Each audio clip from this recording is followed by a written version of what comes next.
Hey, this is John Leon Guerrero. Our guest today is Jonny Moseley.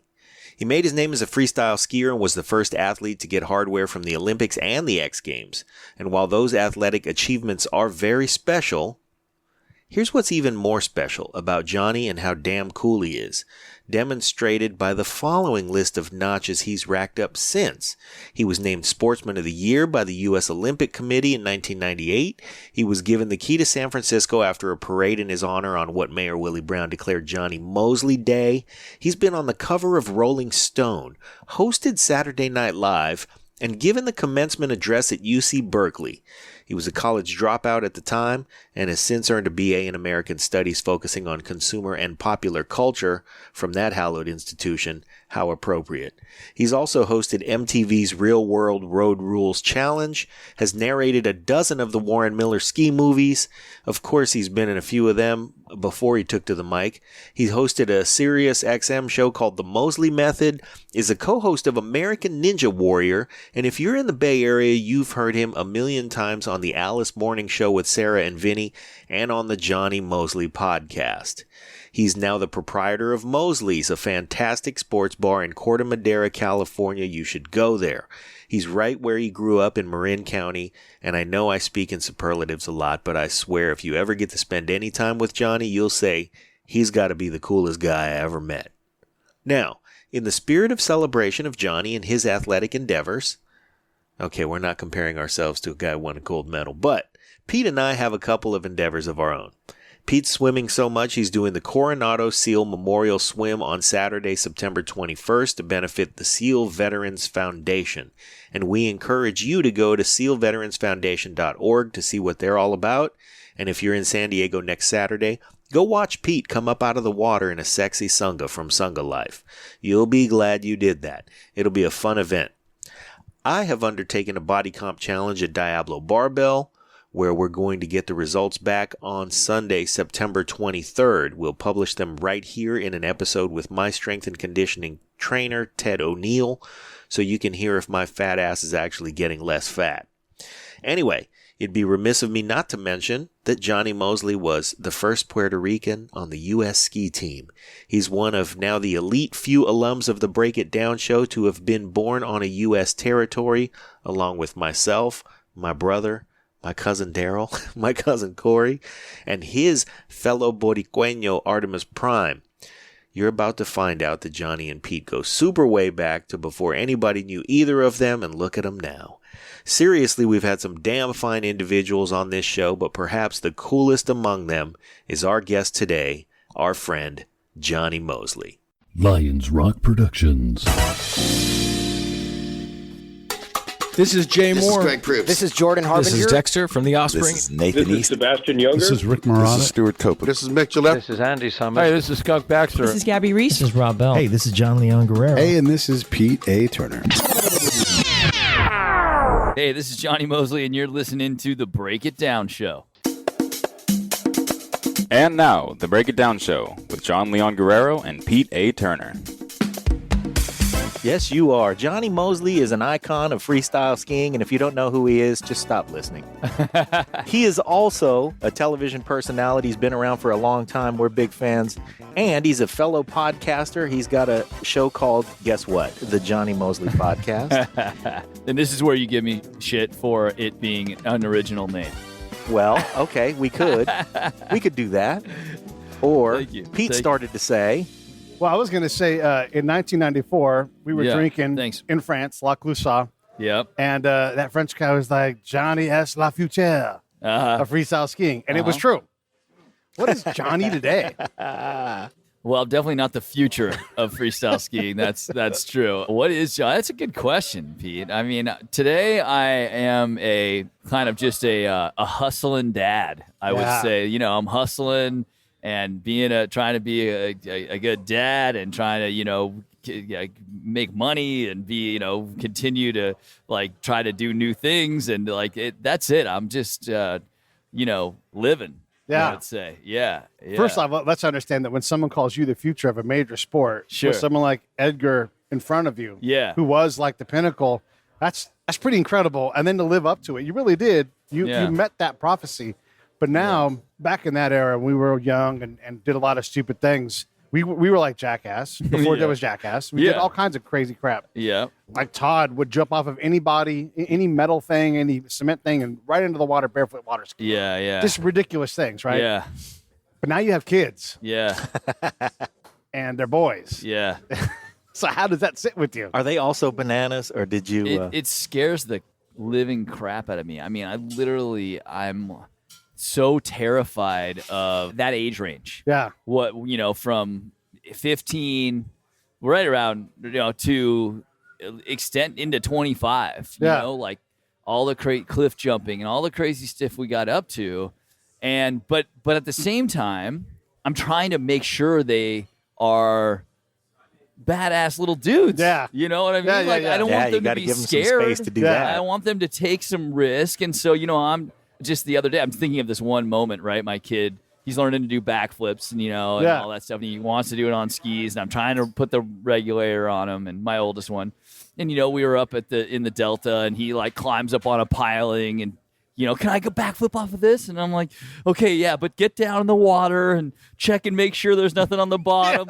So it's like it's like I'm simultaneously teaching them to be super stupid, crazy, extreme guys, but do it in a safe way. Yeah. That's like my approach. That's where I'm at now. But it scares the crap out of me, dude. I just mad I didn't have like 5 kids. Yeah. Because 2 is the risk. I mean, the risk of losing a teenage boy is high. Super high. Especially like in with your pedigree. And that's why 50, 100, 200 years ago, you had to just pump out as many kids as you could, because a third of them would keel over for one reason or another. Boys, especially boys, they're just rambunctious. And I'm not sure there's a lot you can do about it. So the thing that creates that did not skip a generation. It's like it went from you, they've got it, they've got the fever. They do. I can tell. And it's hard to tell if it's like straight.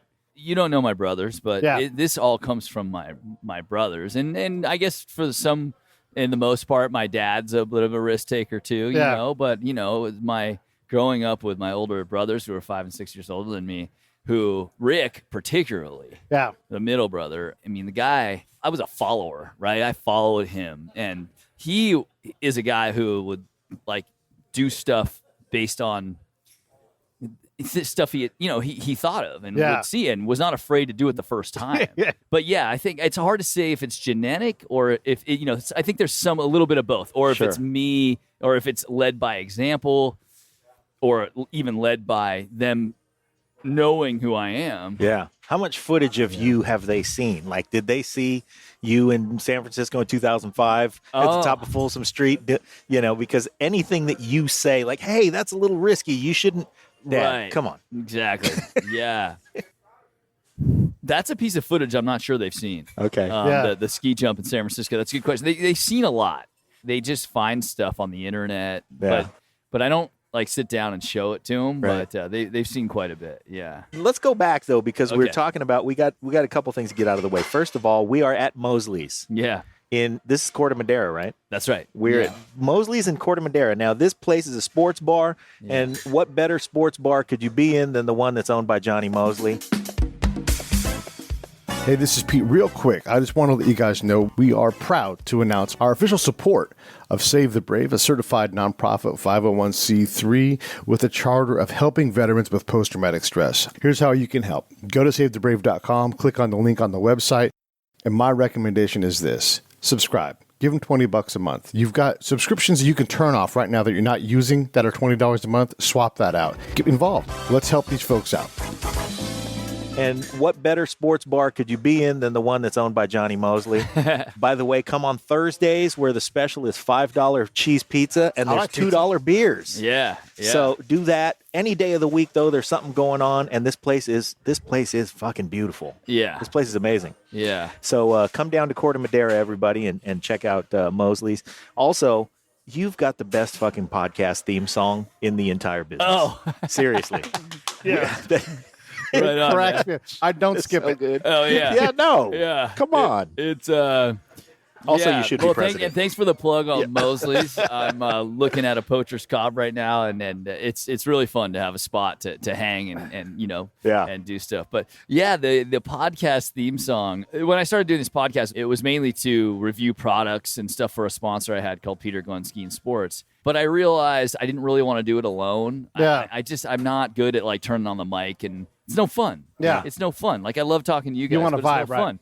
So I started looking for someone I could go back picked and a good forth off someone. of, Sure. and someone that could actually do the technical stuff. Yeah. Because I don't want to. I don't want shitty audio. Yeah. I'm a guest on the morning show Alice Radio a lot. Yep. And there's a guy named Bryn who's an engineer there, Yeah. or he's the producer. He's on air, but he's the one running the dials. Off the side one day, I was like, "Hey, would you do this off the side? Like, produce this little podcast that." About equipment and stuff like that for this company I work with. He was like, yeah, I can do that in my sleep. It's like not that big a deal. It's just, and I'm like, great. So let's start talking about it. He said to me, he's like, Sarah, she's thinking about doing some podcast stuff as well. Well, that works out. And Yep. Sarah's like this Uber radio show host that I, I've co-hosted with a lot in the city. And I just was like, there's no way, like she's not gonna be able to do it. You know? No one's going to be able to do it. And so, That's Sarah and so I Clark kind of, for but our I listeners. ran it by her, and she was like, let me ask and see if they'll, if my bosses, at the radio are interested in letting me do it. And it all kind of came together from there. And then Intercom got together and said, oh, we'll be a part of it. But and so it all came together. So now they're all producing it together for me. But the bonus is Sarah is like this musical. That's her love. She's amazing. She's an incredible morning show host, but she wanted to be a rock star. And she is a rock star. Yeah, I mean, she's been around here in the Bay Area for so long and dominated the airwaves in the morning. And part of it is the fact that she's knowledgeable about everything that comes on, and including, and having you on guesting all the time. Yeah, I mean, you just kind of fit into the chemistry. Yeah. And so that's great, man. I'm really glad that she kind of got a blessing from the brass. No, she's great. And then I'm bringing this back around to the theme song. Uh-huh. So when we were getting it together, I was like, but I want her husband is kind of like behind the scenes guy. Yeah, John. He's involved in everything she talks about, but he's not like an on-air guy. Right. But I love him. He's classic. I play softball with him. And he is like a sick guitarist, he writes songs, and they're so super musically talented, really cool guy. And I'm like, but I want John, Yeah. And so John came on. getting the package. I want the guitar. Like I also to start playing guitar. So then we had John, and so John would just sit there and play a little bit and kind of quiet at the beginning, but they kept talking about wanting to do this theme song, and I never heard anything. And then boom. And they just laid that on you. They laid that thing on me, and my wife heard it. It was like, I don't know if you can, lay that out there. I'm like, it's a joke. She's like, I don't know if people are going to get that it's a joke. Yeah. But that's good. I'm glad you guys liked it. Yeah, it's catchy, man. The thing about the song, everybody, is it's a lot of fun, and you should go listen to it. So it's the Jonny Moseley podcast, Jonny. If you don't know, everybody knows. It's Jonny Moseley. Go look up the Jonny Moseley podcast. I appreciate it's funny as hell. Appreciate the cross promotion. Yeah. Yeah. I mean, one of the things that we love about this podcast business is that people are kind of gravitating to it. I mean, you didn't have to take it on as a medium, but it's fun. Yeah. And then all of a sudden you're having a good time with it, and here we all are. So yeah, and I love podcasts. I mean, it's crazy. It's interesting. I started listening to podcasts with cereal, like everyone else. Yeah. And then just kind of went from there. But now I'm like hooked on them. There. What kind of shows do you watch or listen to? Yeah, I think I listen to a lot of Freakonomics. You know, that's definitely like my go-to. I'm like a self-help guy. Uh-huh. I'm always trying to learn something if I'm driving or something. And that's pretty entertaining. Yeah. We come from really singular worlds, like a lot of combat time. You've got all your time traveling the world as a ski. We have no idea, people have no idea what our day-to-day lives are like. I listen to your show and you guys would do inflate Swiss ball training in the hallway of whatever hotel you were in because there's no gym, Yeah. And I find that I bring a lot of those things from my own world context, this is what this is like when you're in Afghanistan on the side of a mountain. Yeah. Because it brings in there's things you would never even think you wouldn't even think they were special until you say them out loud, and someone's like, "Wait, you guys worked out in the hallway?" Right. You know, so I think that guy's fucking a goat. No, maybe not that. No. I have Is seen. that a true story? Well, I have been to. And he's looking over at you like, yeah, I'm fucking a goat. I was in I'm Afghanistan, and I got invited to a party. And there's no women around, right? It's just a bunch of dudes. I'll say. So it's all these like 20-something-year-old dudes who never shower. They're in a room. There's no AC or anything, so they're just getting hot and lathered up. It's like 8th grade, right? They're all horny, and then they start lap dancing with each other. And just, it's super homoerotic, but not to them. To them, it's just a party. Yeah. This is what we do. One guy's sitting there playing his like Fat Albert band guitar that he made up for himself and everything. And I'm just like trying to like not breathe because it smells so horrible. Oh, yeah. Yeah. And then just, like, what in the fuck? Just There's no trying to beer. watch this freak show. There's no like hot chick pictures on the wall. It's just dudes writhing on each other's laps on the floor, like grinding. And I'm like, what is going on? What is going on? So, but nothing quote unquote No, but homosexual happened. Environment is everything. Yeah. You know?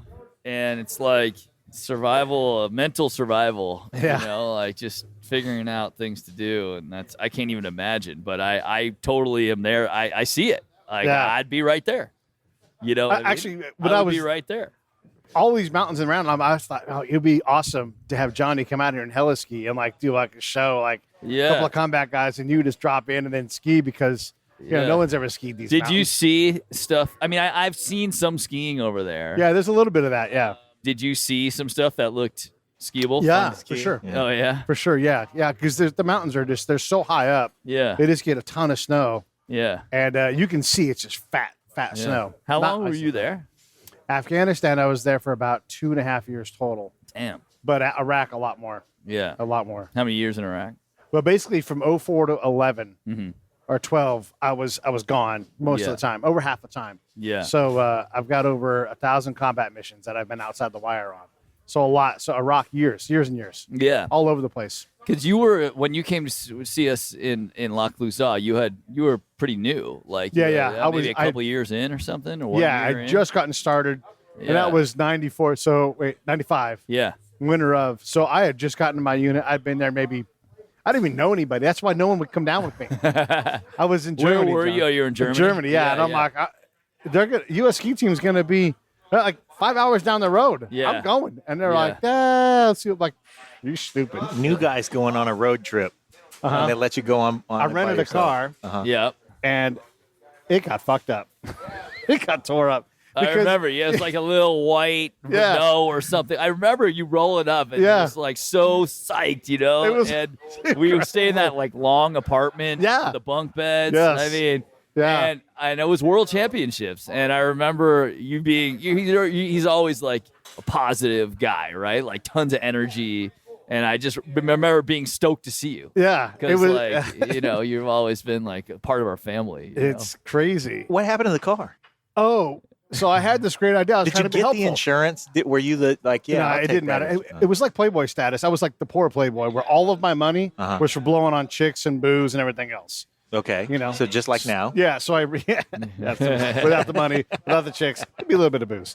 I'm like, hey, put all your ski gear on top of the car. know? Yeah, that's, yeah. Yeah, and we'll just drive it down. I never thought two things of it. And then the German guy's like, and he lost his mind. And then it cost me a lot of money.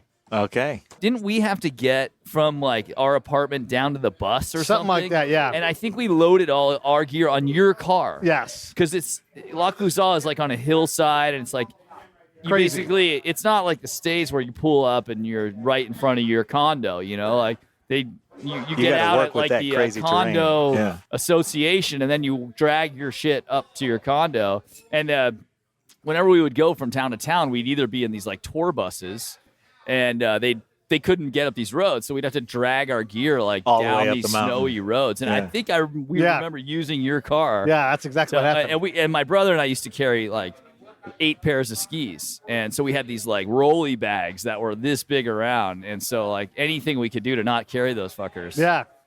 And I didn't care. Yeah. And I really ultimately, when the guy gave me the bill, and I'm like, yeah, whatever. Put it on my account. I don't care. And then from That's the Germany, spirit. sorry, I don't mean to. Yeah, you're doing it. But from Germany, where did you go from there to there, and then to Bosnia. Out every day, talking to people, drinking, making friends, being a positive guy. During a civil war. Okay, That's true. And what was the job? Like, what was the Spy? the You know, job? just out talking to folks, trying to find things out. Yeah. Wow. Yeah. And there's Interesting. plenty of crazy in that. Uh-huh. Craziest story is there was a bar full of ne'er-do-wells, and they're like, my unit wanted us to go and check them out, but they weren't sure really like if they really wanted us to do that because we didn't. It turned out that everything worked out, but we didn't know in the time. Yeah. There's mines and people with guns and bombs and all kinds of shit. Yeah. And so we go to this bar, and our plan, like, we have no way to defend ourselves. There's 5 of us. Yeah. And so the plan was I would have a hand grenade in my hand, and I would just pull it up, walk out if it got dicey. Just show it to. Yeah. And so ultimately that meant pulling the pin. If you pull the pin and hold it, it won't ever go. Oh, okay, but it's Right. scary. So, Yeah. I'd be like, I'm out. It was intense. It turns out it fucked me up later on in my brain. And one of many things that, because you keep having these little cuts. Anyhow, so I realized pretty quick. You mean you kept thinking back on that moment? Just that I Or think you just can the reach a idea certain of- level of like your body, you can physically and mentally withstand it. But when you keep going above that barrier, you know, it I think it bores a hole to your brain chemically. Of situations, Right. Like just that situation you described, Right. Like that's just one of many, Right. So yeah, I And just then you continue. wake up all thinking add about up to a like, lot of stuff trauma. Like that. Like what were we like? Kind of, Yeah. you know, Very similar to what you've got to go through. that was all very rational for you. Yes. You're like, oh well, we'll carry a grenade into the bar, Right. And we'll pull the pin, and that's going to be our, you know, Yeah. if something happens. Right. Everybody's gonna let me go. That's like jumping off a cliff, you know, like that's like doing you know, the triple. I You know? wouldn't compare it, but right, you start to wake up now, and you're like, what the? Yes. Who was I? Yeah. Interesting. Yeah. All right, carry on. Well, it's supposed to be about you, but it's the same thing, right? If you're gonna go you got to work your way up to a triple twisting, triple backflip Yeah. on a mountain. Yeah. You know, so you just slowly work your way into that. And I think along with that comes a change in how your body processes Sure. cortisol and adrenaline. Sure. Yeah. I think that's accurate. There are a lot of times where That's I would just interesting. get keyed up Yeah. for 25 hours straight Right. and just be like, let's go. Yeah. Let's go do it, you know? Yeah. And then things like a fight or a whatever, Yeah. not a big deal, Yeah. you know? Hell, I go to sleep after fighting. You know, Yeah. whatever. Yeah. It's just a unique life that we've had to live. Yeah. I know maybe, let's say 5 years ago, I hit a gate where I was like, oh, this isn't reality what I've been doing. It's all make-believe. Right. And I sort of matured in a lot of ways. In a Yeah. lot of ways, I'm not. I'm glad to go do shots right now and all that kind of stupid stuff. But have you hit that gate where you're like, oh, wait, it's different? I mean, I already had a kid and all that stuff. That didn't really change me. Yeah. But there was maybe I aged out. But I was like, you guys go do all that crazy shit. Oh man. I mean, I think I'm there. I mean, I still, like you said, get wrapped up and do stupid stuff. But for the most part, I think physically you just don't want to feel bad. Like I want to feel good Yeah. a lot. Capable. Yeah. And I find my emotional well-being to be very fluid and sensitive. Yeah.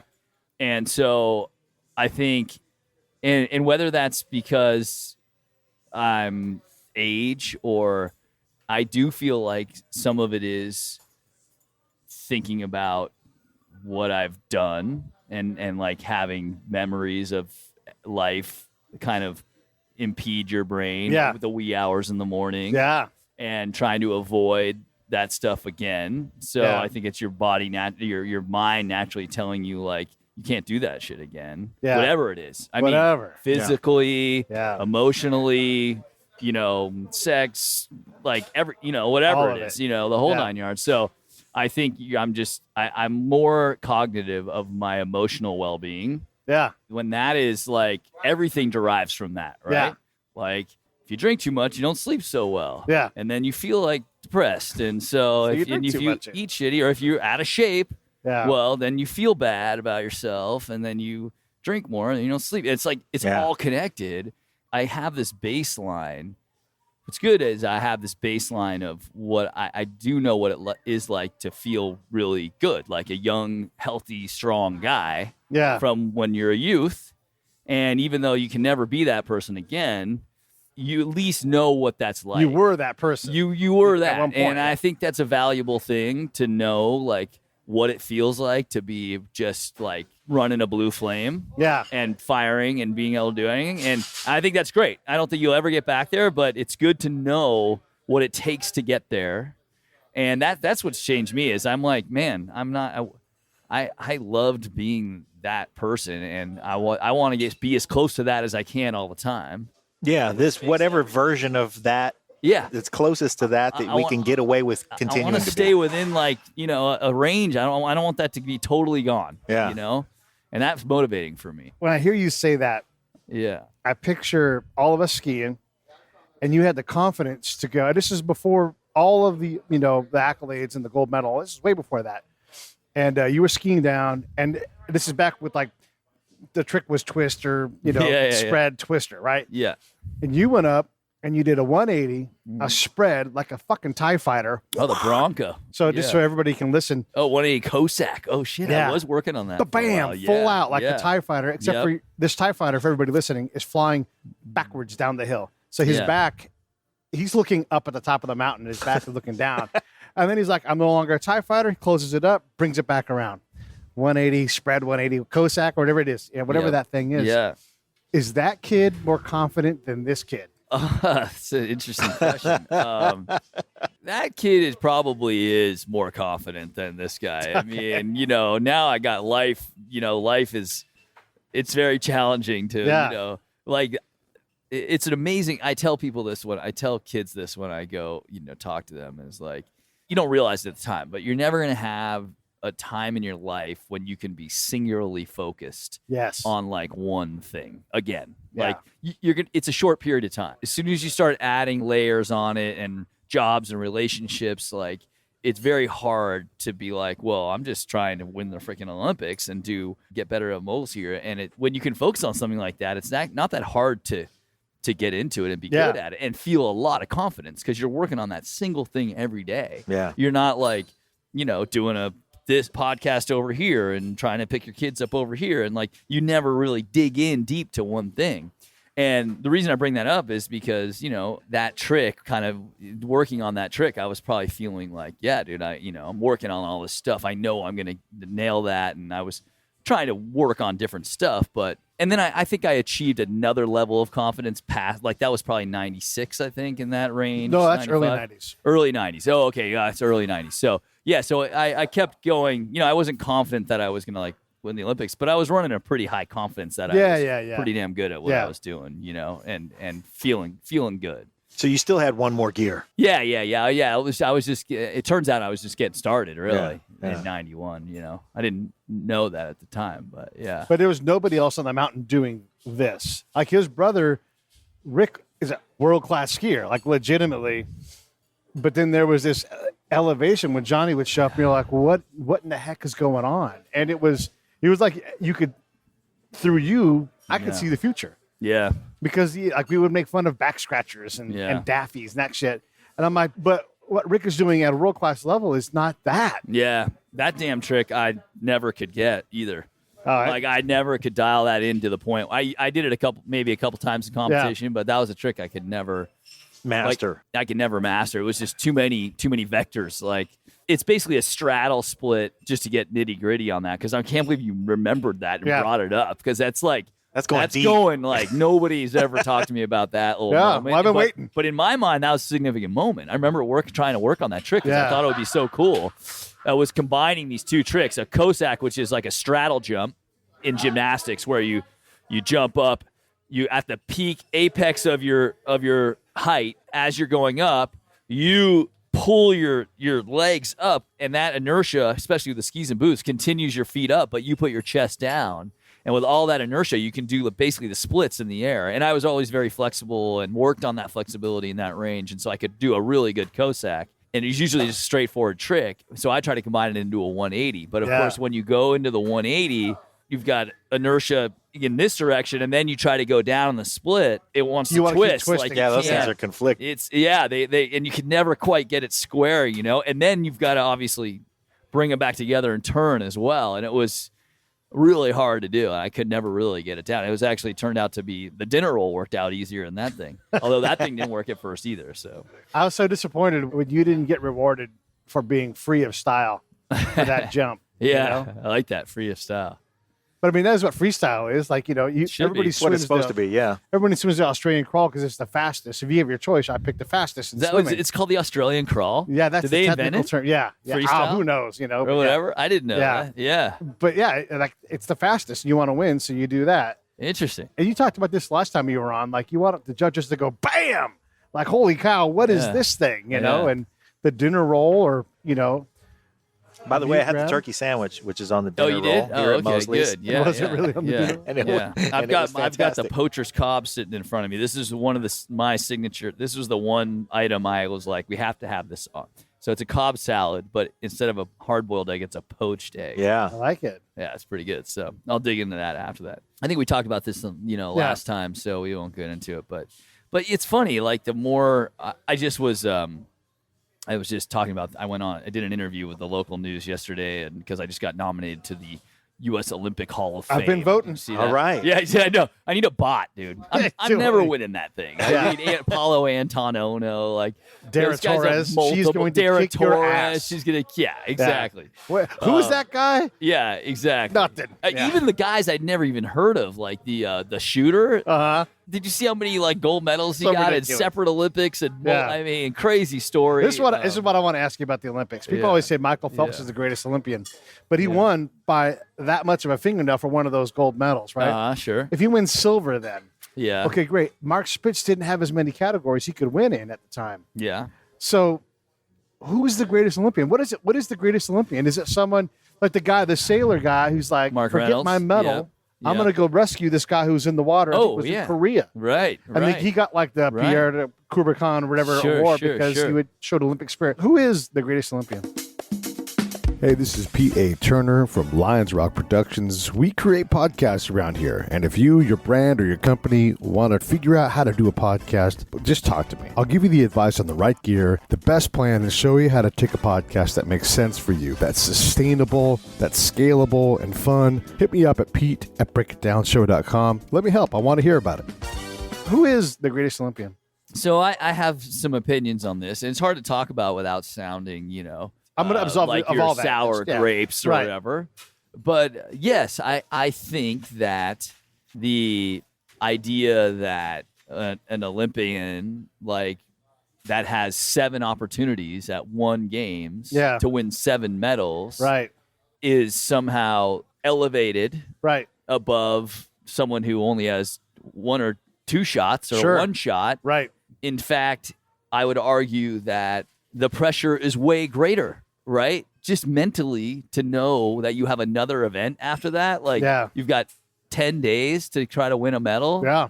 Versus like your 1 shot that you've been training for your whole life. Yeah. We all know this is, and look, like a guy like Phelps and Spitz, they won medals over multiple games, which I think is one of the hardest things to do. I think is like what Shaun White did. Yeah. Win a judged sport. Yeah. Over the course of 3, what did he win? 3 golds Something in 4 like that, Olympics. Yeah. To stay at the top. That long. In a judged sport where you have to learn new tricks every All year. the time. And I'm not saying that swimmers don't have to learn new stuff, but you don't have to add 1 full fucking rotation to your repertoire Over the course of 3 Olympics, yeah, you're talking about that kind of spread. I mean, that's creativity and perseverance and perseverance. I'm so glad you're saying this. I mean, I hate to, Phelps, all yeah, hail yeah. Phelps. And obviously, look, we all know this is a media-driven thing. Yeah. And it's just a lot easier for NBC and everyone to, Right. they hang their medals and compare them to Spitz. And Yeah. But I think it's a valid argument. I mean, it should be like a percentage of how many tries did you have? Yeah. Batting and Phelps average. would still be high on that. That's what I'm saying. I'm not. He's an taking incredible away from athlete, Phelps. and we're not taking anything away from him, but we are largely testing who's got the best VO2 max on the planet in the water. Yeah. Whereas opposed your ability to balance is incredible, but you're not the best balancer. You probably know. You probably know people that have incredible balance. That's right. So you have to master the ability to your internal gyroscope and know that you can't do Right. this trick. I mean, how many hours did you put into the 180 Cossack 180? I mean, Right. Yeah, that never even worked out for me. it's really hard. And then so we had Eric Bergowitz on, and he talked cool. about he was a multi-time Olympian, right? Yep. And I used this this thing a lot. He's like, the year I won the gold, I nailed it. I nailed the edge. Yeah. Between going for it and not over going for it. 1 year I underwent, and the other I overwent, and I didn't get the medal. Those years. Yeah. So that is harder than if you took swimming out of the pool and you put it on a track. Like one-legged hop for 100 meters, followed by two-legged hop for 100 meters. You know, it's like And God bless. I mean, it's hard to do what he did to be elite, but absolutely. So who is it? Summer and winter. Just put it up there. Yeah, just lump it in. Yeah. Yeah, I mean that's the thing is it's an impossible thing to define, and it's defined by I mean it's obviously the greatest Olympian is the one with the most Instagram followers. I mean that's just obvious. True, isn't that obvious? That's true. Who is that? Which Olympian has the most Instagram followers? I mean, in the end, that's what it'll be.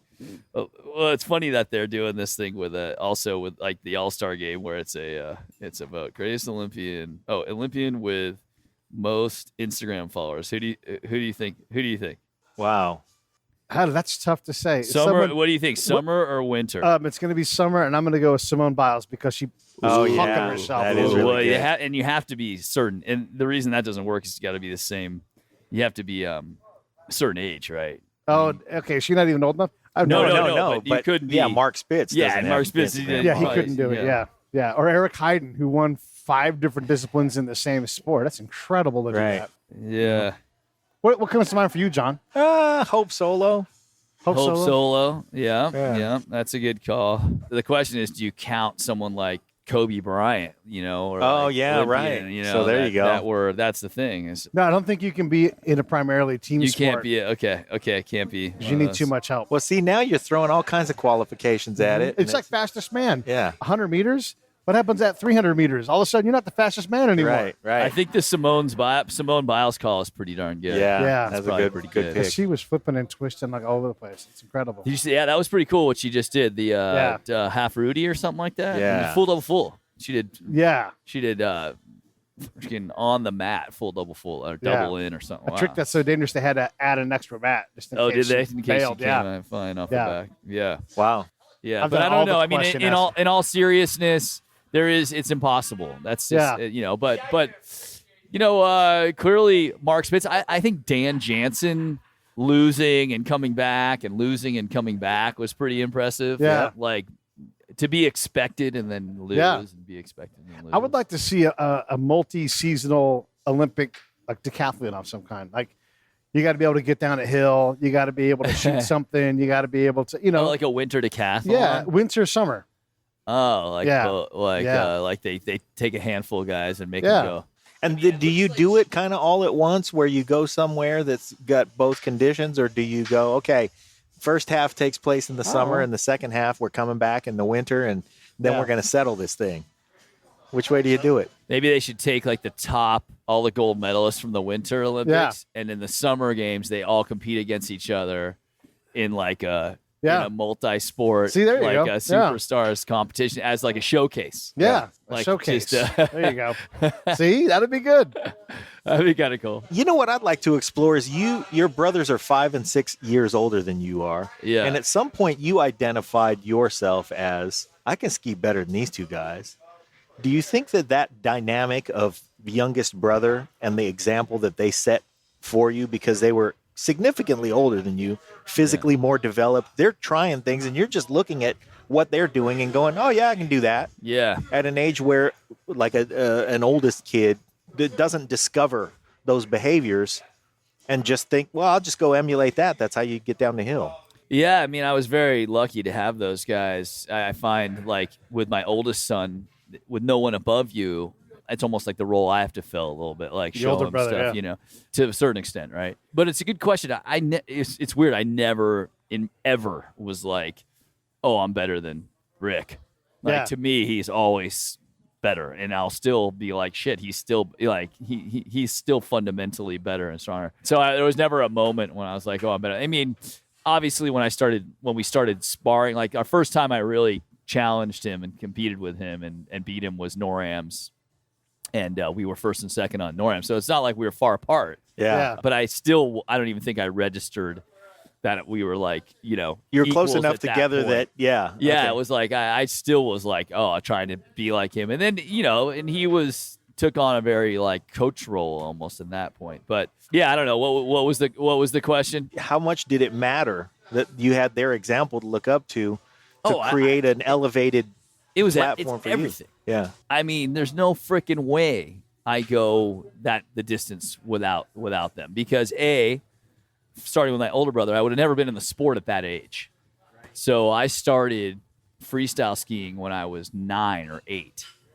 At the time, freestyle skiing wasn't even in the Olympics, right? And that was because my older brother, Jeff, and Rick, they saw freestyle skiing in the movies and around squaw. And then Jeff was he was into extreme sports before they were extreme sports, right? He's a skateboarder, surfer, and he saw freestyle skiing and was like, it's for us. This is what you ought to do this here. This is for us. Yeah. And went to my dad and said, we want to do this, not alpine racing. My dad, to his credit, wasn't like, no, that's fucking, there's no sport there. Yeah. Like, that's stupid. He was like, yeah, cool, you guys having fun? Do whatever Go you want. for it, So he put us over in there. Thanks, Mr. Moseley. So then I was all of a sudden like the little guy, and basically my parents went to the team and said, "You can, we'll sign these 2 kids up, but you got to take him. But you got to take this guy too, because we're not going to take him somewhere else, right? So all of a sudden now I'm like trying to keep up with all these guys and learning a new sport at a very young age. When I just had a huge head start. Yeah, just almost keeping up with them, but being 5 years younger. And then exactly, and they were like so cool that they would never exclude me. They would always try to bring me in. Like, they dragged me along, even if their buddies were like, come on, don't bring your little brother. They'd always be dragging me into situations I shouldn't have been in. Don't bring my little brother. He's better than your dumbass. Yeah, exactly. Yeah. So they were always, and then Rick is this like, his brain works in, physics terms. That's how he likes to think. And our everything to him was engineering and how you could figure something out, like came from my dad. And so he was kind of a little bit of a harsh critic to himself and to me, which ultimately benefited me. I mean, he was analyzing all this stuff before video analysis was a thing. So he could get super technical with you. Was like, when I was that young, he would take me to summer camp to ski or to other camps or drive me to Utah, where unless your parents doing that, no, I can't go because I'm too young. Like, the camp won't even allow me to go, because I have a chaperone though. Yep. I can go. So now I'm like getting training that no other kid's getting. Yeah. And I have a chaperone who's coaching me as well. I mean, it was literally, that's huge. That was everything. Yeah. For my friends who are listening in the audience, Rick, well, like you said, he was mechanical. He was an engineer, and I'm going to unfairly very simplify what he did, but fastest down the mountain with the best technical ability. He didn't have the amplitude that you had, but he was like, you're going to have to do this many turns this fast. Yeah. And that put pressure on everybody else who skied behind him. Yeah. Yeah. And he tried to bring some of that to what you were trying to do, I'm assuming. Yeah. Rick was like a super student of mogul skiing. He was trying to figure out basically like how you do it better, and he would look at other athletes and synthesize what they were doing. And one day it'd be like, oh, you got to absorb deeper, and then 6 months later it'd be like, we don't absorb so deep. And it was always experimentation, and that's how he figured stuff out. And then he would pass that on to me, so I was just following the train. And he was, he did air too, and he was good in the air. I started to surpass him in the air. Look, the bottom line is he learned stuff later than me, which in gymnastic type sports, when you learn something at 9 versus even 13, it's a big difference. I had a certain level of comfort in the air that he didn't quite have, and then he also started to be in pain. Right. His back started to hurt him early on, so he lost interest in going that big. But very fortunate to have him, man. Totally, that was lucky. And now you've got a bar. Now I'm a sports bar owner. How about the idea of opening a sports bar? What? I mean, every dude wants to open a sports bar. Right? Let's get that out of the way. Yeah. But then you figure out that it is actually a lot of work. Right. To open one of these things and to keep it open. What drove that? I've been advised so many times to not start a clothing business, I mean, that's like the number one thing people say, don't do a restaurant, don't do a bar, right? Yeah. And I've invested in a bar before and not even been and lost. So it's like I know better. This situation was unique. It wasn't something I was necessarily seeking out. I wasn't out there with 2 kids in my, mid 40s thinking, dude, I'm going to open up a bar. That's definitely not something I was thinking about. Damn, that's how I wanted that to go. But this particular spot, which is right in my backyard, even though I live in Tiburon, this is the town I use for everything. Like, this is where I play softball. This is like where I shop. This is where I grew up, in this little mall. And the woman who partnered with is a restaurateur. She knows how to do restaurants, and she has a successful one called Tamil Pie in Mill Valley. And she had this space, and this space I knew from growing up, and it's always had this nice long bar. And to her, it said sports bar. Yeah. And I think when she started like thinking about sports bar in this area, her friends were like, "You got to talk to Moseley." Yeah. And he's like, and I feel, honored that I'm kind of like in this town, I'm kind of a sports figure. And we have a lot of incredible athletes that are from here and all that stuff. But we had been a customer of her restaurant, so she kind of knew who we were. And so she approached us, and I just really liked her. I liked the spot. And then she has a very good aesthetic. You mentioned it's very like clean. And I was like, I want peanuts on the floor and pool table and shuffleboard. I want a spot. Because I don't know if you ever made it to when I first was 22 and made a quick amount of money after the Olympics. I bought a house near my parents, and this like awesome location but shitty house. But, it was Perfect. like party central. Yeah. It was a frat house. Like Rick lived there, buddies lived there. I was never around. Every time I'd come home, we'd have a rager there. It was great. Yes. Had like had a conversation pit that was plywooded over, so it was like a perfect dance floor for the DJ there. I mean, great times. But now the house is all tight and nice, and my wife and I have this great home, but I have to it's like a 5-step approval to invite someone over, right? Like I can't, there's no way I'm throwing a party there. Right. So when this came along, I was like, oh, this is cool. I could have a spot. I could go, have some beers with my buddies and then take off. And so Karen, I was like, I want pool tables. I want, she already had the shuffleboard from she vetoed the peanuts on the floor, though. And then she vetoed the peanuts on the floor, which is great because that allows my wife to come here and feel comfortable and nice drinks. And so it's a little like upscale bars. There's a game called Hammerschlagen, which is a game that we play, and it's a Canadian loggers game that you play when you have down days and ski lodges up there. And so that's out in the back where you try to hit the nail in with the skinny side of the hammer, drinking games. Yeah. And we got dice cups behind the bar. And so it's supposed to be a spot we can all come after sports, and we got a softball team. So it's been really fun. But to be clear, I don't know what the hell I'm doing. Karen does. I just show Karen. Drink and give her a bunch of bad ideas. Yeah. Well, she knows how to hone your grand idea of a good time into like a functional, hey, let's get this organized and make sure everybody doesn't hit their head. Exactly. So it works out great. So that's been fun. But it is an interesting transition go from, if you look at the whole path to, a Moseley sports bar. Talk about the path, and like you look back, like how the fuck did I make it over this path? You look at how did I not die right there? You know, I mean, 180 Cossack so many times, right? Yeah. The ass first TIE fighter. We all were in Utah for one time, John, and we all were skiing and everything. And during part of the day, I was made into a mogul, and they were jumping off of me and all kinds of stuff. That's some shit Pete would do. Yeah. No, it was great. I file that in category of shit Pete would do. Easily the worst skier in the group. Right. So you have to find your thing. And I'm like, that's right. I'll be the mogul. Yeah. And I forget what trick you did off. You were always game, though, dude. Always. I mean, Pete will do it. Absolutely. Well, a thing that we did was we were thrown into laundry carts. This is on a mountain. And then the shoving and the running started, and we were in there. We did this like a laundry cart race, which inevitably ends in some kind of a crash or whatever. Right. We were dude perfect at Jackass, like you said before. Yeah. Loveless. That's a guy who. Yeah, Loveless that guy had no regard for his own safety. He was he was the original Jackass. Yeah, the original absolutely. Dude Perfect. And then if their internet existed when he was believe it or not, like even though my brothers are awesome, this guy Todd Loveless, you guys probably are like, who the hell are they talking about now? He was a little bit of a wild man, but a freestyle skier, and from the East Coast came out to live in Squaw and try to make it as a skier. But the dude was like uninhibited, and positive attitude all the time. never got down, was always like ready to charge.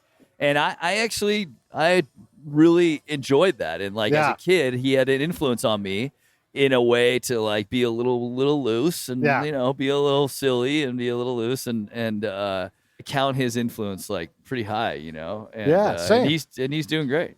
Because if you think the line is here, he's on the other side of it doing backflips. Totally, man. Like where is he now?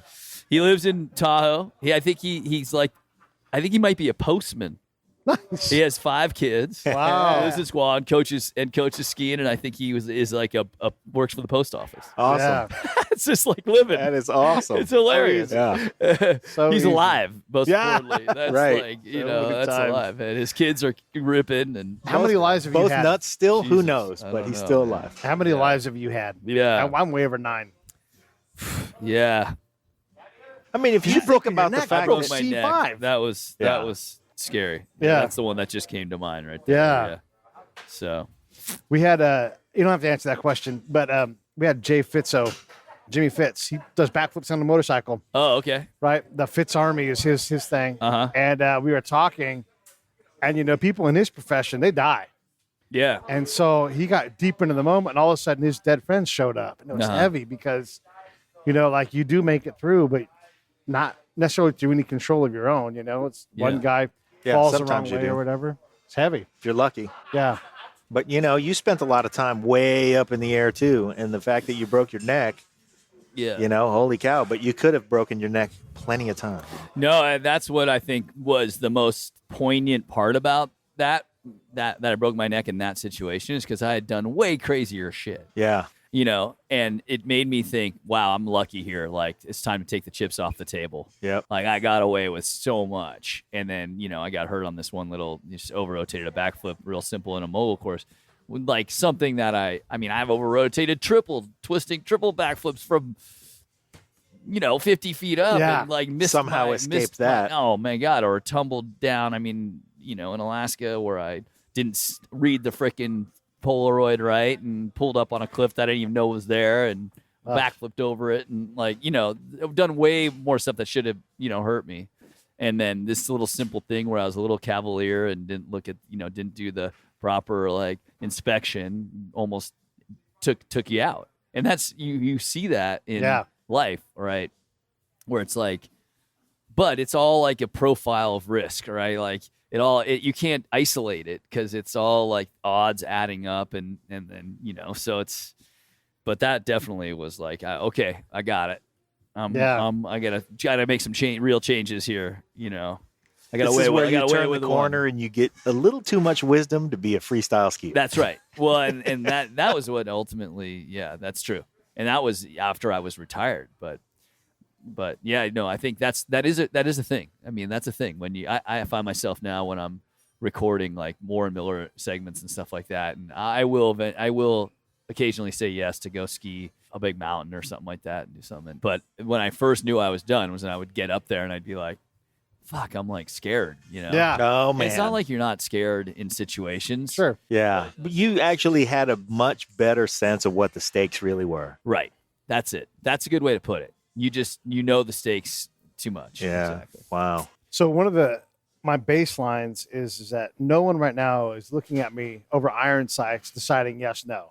Yeah. They don't have a finger on a phone Yeah. to go kaboom. Sure. And it changes what's hard for me or what's impossible. Yeah. Because even failure is whatever, I don't fear that. Do you have a similar mechanism where you're like, look, I've been upside down at 50 feet spinning and flipping Sure. like crazy. Yeah. Like this is easy. Running a bar, easy. Yeah.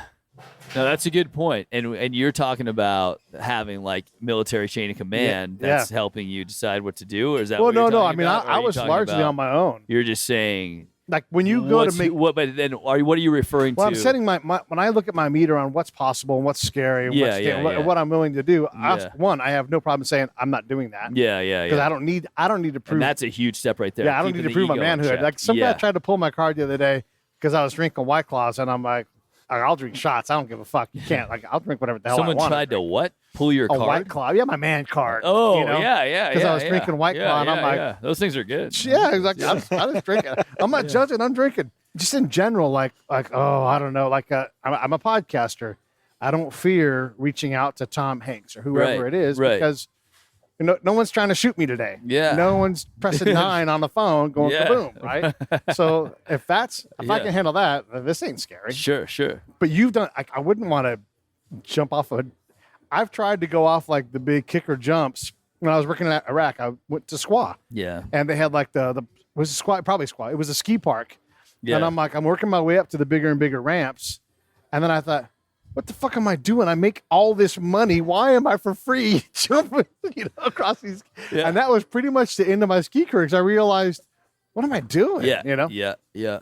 By far, the hardest thing I do in my everyday life is make those evaluations. Okay. But there's no formula. Yeah. It's a matter of making the evaluation, like sitting there and saying, what is the upside for me on this? Yeah. And that's, I think, what changed when it's just different when you don't, there's something about, like you said, not caring if someone's going to give you shit for drinking a White Claw. And that's it's like a, simple thing to say, but that's like a perfect example of the difference between being older and being younger is where I used to care about shit like that. Like I want to be known as the man. I want to have some, like I want some cred, you know? And so the shit I used to do just for street cred, it's ridiculous. Yeah. Like that's half the shit I did was for street. I mean, I did the dinner roll for street cred. I mean, right. I did. Because I was trying to talk to this new free skier audience, and I did that for them. I mean, I couldn't have cared less what I got paid. I was going to do that for street cred. And the shit you do for street cred when you're young is just, it's insane if you look back at it. So helps to have that out of the way. Helps to, you realize the stakes on that, too. That's right. Yeah. Yeah, oh yeah, exactly. What happened to grass skis? How come those didn't take off? They live on YouTube. Oh, okay. Yeah, no, I mean, I don't know. I've never done them, but they look rowdy and fun. Yeah. I think they're probably hard. And I just remember them from an episode of Chips, I think. Oh, really? They were on Chips? No way. It was like, that guy's down there. Hey, give me those. And then they take off on the grass skis.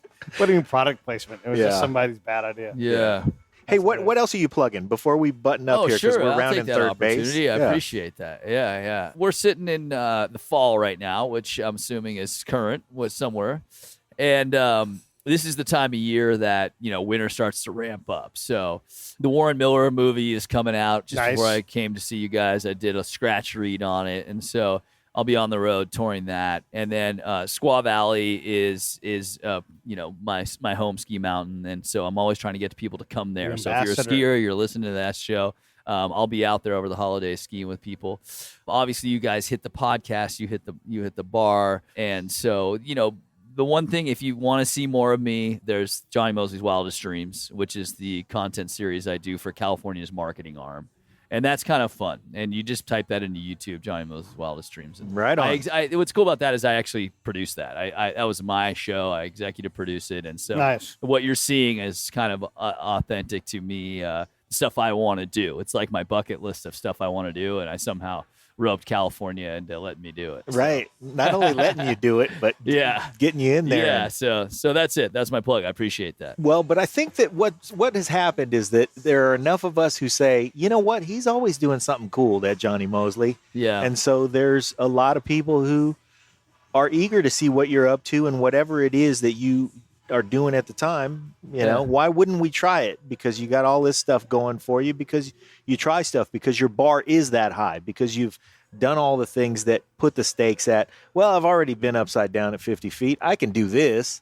And then suddenly you're doing something that the rest of us who haven't been upside down at 50 feet go, I'm almost cool enough to do that second or third thing that he did. Yeah. So, it's a great example when you're able to take Olympic success and for all the greatness that is, and turn it into, this is what peak performance looks like.